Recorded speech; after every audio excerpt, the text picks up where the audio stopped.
তারপরে দেখো থিমের মধ্যে যেসব স্ট্রাকচারগুলো তৈরি করা আছে মানুষের, পুরো একদম রিয়েলিস্টিক লাগছে। কি সুন্দর দেখো, একটা পাশে কুকুর দাঁড় করানো, ঘরের ভেতরে কেউ একটা অসুস্থ ব্যক্তি শুয়ে আছে,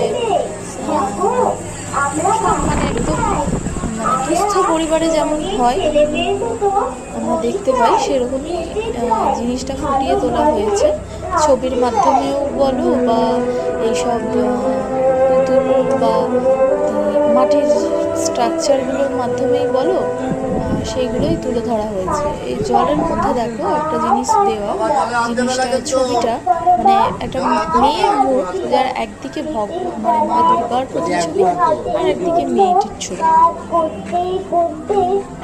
ঠাকুরটা দেখাচ্ছে, ঠাকুরের আগে কিছু বাচ্চা দেখানো হয়েছে যারা দুহাত তুলে মায়ের কাছে আর্তনাদ করছে।